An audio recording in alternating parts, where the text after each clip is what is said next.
Welcome to the Church of the Good Shepherd Stories of Faith Project. Today we're talking with John Winburne. Welcome, John. Thank you.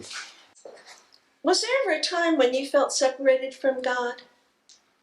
I can't think of a time that I felt separated from God.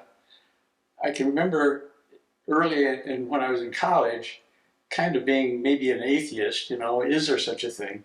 Didn't last long. Not at all. Was there a time when your faith helped you overcome significant challenges or crises? And what or who helped you in those times? I have to think about it. When you talk about crises, I don't think that I really had any huge crises in my life. When I was in the Army in San Antonio, Texas, when I was learning how to be a dental lab technician, then I went to a little Episcopal church in San Antonio and joined a youth group. And at some point we were praying for somebody, and there was somebody in the room. There was a presence in the room. I'm getting goosebumps as I tell you that. That's probably as close as I can come to answering that question. It's a great answer. Have there been times when things did not go as you hoped, or that you just needed comfort? I think that happens to all of us at one time or another. In some respects, thinking about my mom and my dad, I don't care who your parents were, but I think I had the best parents in the world. And when there were problems, my mother, I have a twin sister, and my mother said, we didn't know what to do, We were born back in 1936. We didn't have Dr. Spock or anybody like that. We just did the best we could.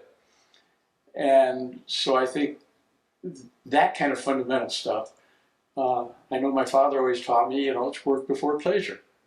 And that kind of grounding, I guess, is helped me get through a lot of stuff. But I don't really remember crises so much as that you're referring to or asking about. How did you happen to get to Good Shepherd? Well, we mentioned this in the other, if I can, again, starting with Claire McVeigh when I was going to Malone's. She was a server. And again, sometimes I was there 3 times a week. And at some point I asked her, could I treat her to lunch? So somebody's waiting on her. I don't understand friendships. I don't understand friendships at all. And that man is one that had become, I think, quite a good friend. I was referring to Reverend Hall, if anybody. And so we got into the car, and I have an Anglican rosary hanging from my rearview mirror. And she said, well, what is this? And I told her it's an Anglican rosary. She said, I'm Episcopalian.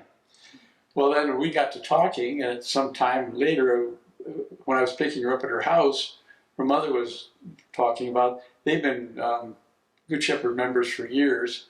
So between the two of them, I became aware of Good Shepherd. When I first moved here, I drove around Lexington and, Belcourt, it was, as far as I was concerned, Good Shepherd was just landlocked. So I wound up with the cathedral downtown, but then I became, backsliding because I was playing golf with my daughter and son-in-law, but then started back with Good Shepherd probably a little after 2010. Tell us a little bit about how the church in general has affected your spiritual journey. My daughter said, what do you like about Good Shepherd? And I said, I think I found a home. I think I found a home. And I'm sorry about to cry. If you had one word or phrase to tell people, to advise them, what would you say? I guess what I would say, remember the good Lord is good. He will answer your prayers. He's answered mine. I believe in the power of prayer. Absolutely believe in the power of prayer. That's wonderful advice. Thank you for being with us today. I